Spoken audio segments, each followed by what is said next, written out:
Hi everyone, I'd just like to share a short video with you about how something works successfully for me with learning our number facts, or what often a lot of kids and teachers and parents often call the times tables, a term which I tend to avoid because as soon as it's mentioned, the shackles go up and it's, the kids say, I've got to learn my times tables, and they think of all these factors they've got to learn.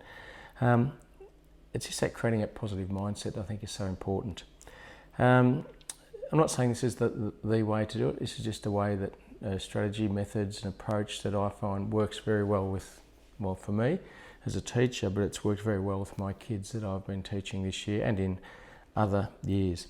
So one of the main things that they bring to the group, like they're grade 5s, but you could do this with grade 2s, 3s, 4s and so on. Generally speaking, by about grade 1 or 2, a lot of the kids, not saying all of them, but a lot of them have got their doubles organised. They know their doubles to 20. They know what is 4, double 4, I know what it is. I know what double 5 is, I know what double 6 is. So there's quite a lot out of the way already. They can double and halve numbers up to 20 pretty quickly. Also knowing the turnaround facts. I've got my trusty dice here. If I know what 3 times 4 is, well, 4 times 3 is still going to produce the same result. Understanding that they're not two different questions, it's still going to produce the same result. So the turnaround facts are most important too. So what I want to do and show you here is I'll put some little clips up, or little sections to show strategies for the 3s, the 4s, the 7s, the 8s and so on. But you'll also find that there's if you look at a multiplication grid, around that 6 times 7, 6 times 8, 6 times 9, 7 times 6, 7, 8 and 9 and so on. There's a group of about 9 or 10 numbers, a little sort of group that they're the ones that they tend to get challenged on the most. So I'm not a fan of rote learning, but sometimes there's maybe some of those ones there that could be an opportunity. But I've found that we've made such a joke about the ones that are the hardest to learn. We've found that kids have got those down pat. 7 8s, 56, that's the one that I always struggled with. So now my kids know 7 8s, 56 down like that because I just harp on it so much.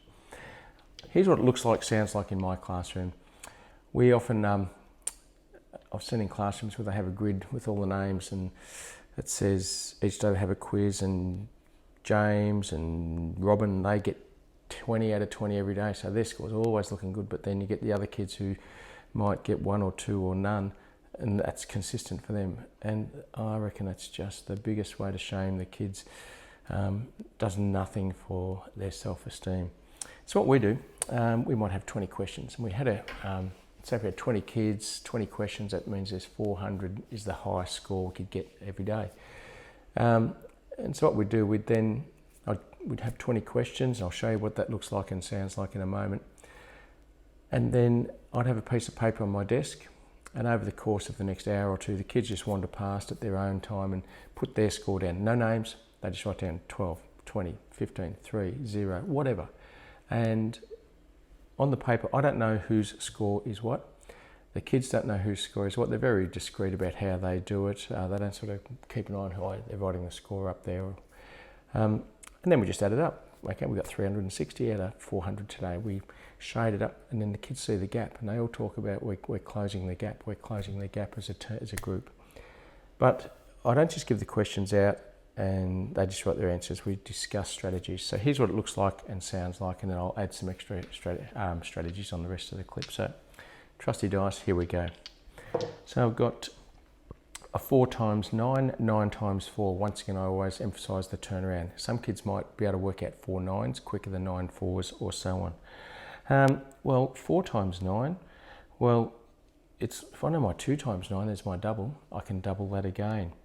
9 times 4, well, I know 10 4s is 40. Take away 4, 36. So we're doing the multiplication, and we're introducing the subtraction and that, or adding where needed. So, and I voice that.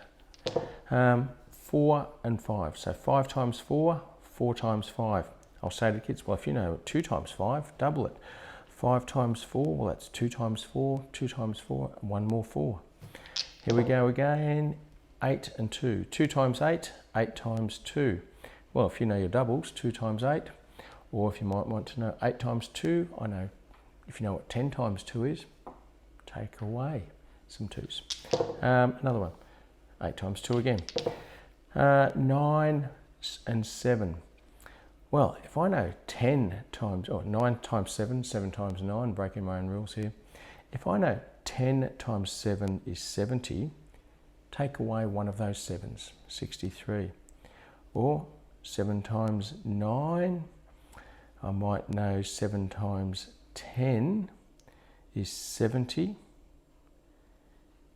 So 7 times 9 is going to be a subtraction there. So here you go, one more. 3 and 5. Well, I might know, relate it to a clock. 3 times 5, I know if I count by 5s, 3 times 5, 10, 15. It's at 3 o'clock. Or 5 times 3, I might know 2 times 3, 2 times 3, and one more. So a lot of strategies, and sometimes kids don't need the strategy put to them. Other kids pick it up, and that's where I've found it's been successful with some of my kids, because they pick up on a number of strategies to use. I'm not saying it's the way, I'm just saying it, letting you know it's a way that I've used that's been very successful.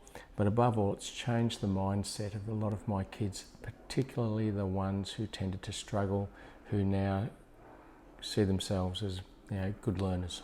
So leave a comment, see how you go, or you might want to try it at all. Cheers.